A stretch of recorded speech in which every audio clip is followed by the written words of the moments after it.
ជំរាបសួរនាងខ្ញុំឡៃដានីពី Osby Migration and Education ថ្ងៃនេះនាងខ្ញុំសូមចែករំលែកចំណេះដឹងទូទៅទាក់ទងទៅនឹងភាពរដ្ឋបិទនៃការវិតម្លៃលើទិដ្ឋាការដៃគូដែលយើងហៅជាភាសាអង់គ្លេសថា Partner Visa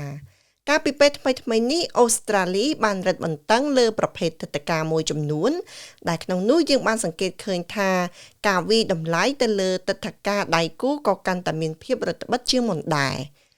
ដោយយើងខ្ញុំបានជម្រាបជូនបងប្អូនជារឿយៗមកហើយថាដើម្បីអាចទទួលបានជោគជ័យលើទិដ្ឋាការដៃគូបេក្ខជនចាំបាច់ត្រូវតែបំពេញឲ្យបានគ្រប់ជ្រុងជ្រោយនៅលក្ខខណ្ឌទាំង4ចំណុចធំៗដែលជាតម្រូវការចាំបាច់របស់ក្រសួងមហាផ្ទៃអូស្ត្រាលី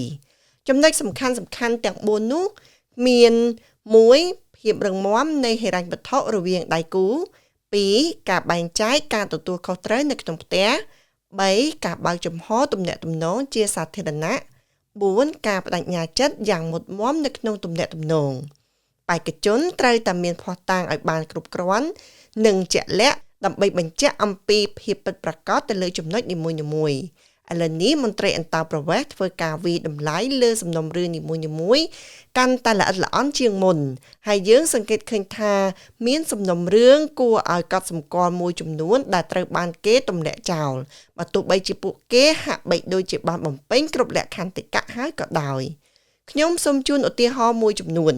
មន្ត្រីអន្តោប្រវេសន៍មិនចង់ឃើញឯកសាររបស់អ្នកត្រឹមតែជាលិខិតបញ្ជាក់ថាអ្នកបានបង្កើតគណនីធនាគាររួមគ្នានោះទេប៉ុន្តែពួកគេចង់ឃើញប្រតិបត្តិការទៀងទាត់ទាំងចំណាយនិងចំណូលប្រចាំខែរបស់អ្នក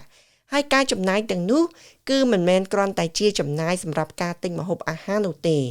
ចំណុចត្រង់នេះបានក្លាយជាចំណុចដ៏សំខាន់នៃការសម្រេចចិត្តរបស់មន្ត្រីអន្តោប្រវេសន៍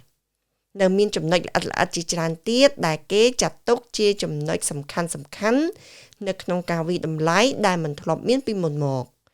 អូស្ត្រាលីពិតជាឲ្យតម្លៃទៅលើមនោសញ្ចេតនាណាស់ប៉ុន្តែទោះបីជាយ៉ាងណាក៏ដោយប្រសិនបើអ្នកមិនធ្វើការឲ្យបានហ្មត់ចត់និងត្រឹមត្រូវលើសំណុំរឿងរបស់អ្នកនោះទេអ្នកនឹងមិនទទួលបានជោគជ័យលើទិដ្ឋាការដៃគូរបស់អ្នកឡើយOsby Migration and Education អាចជួយសម្រាប់ភាពតានតឹងនិងបញ្ជាបញ្ហាជាច្រើននៅក្នុងដំណើរការរៀបចំឯកសាររបស់អ្នកសូមតាក់ទងមកយើងខ្ញុំតាមព័ត៌មាននៅលើអេក្រង់នេះលោកអ្នកអាចធ្វើការណាត់ជួបជាមួយនឹងអ្នកជំនាញរបស់យើងតាមរយៈ link នៅលើវីដេអូនេះផងដែរសូមអរគុណសូមជម្រាបលា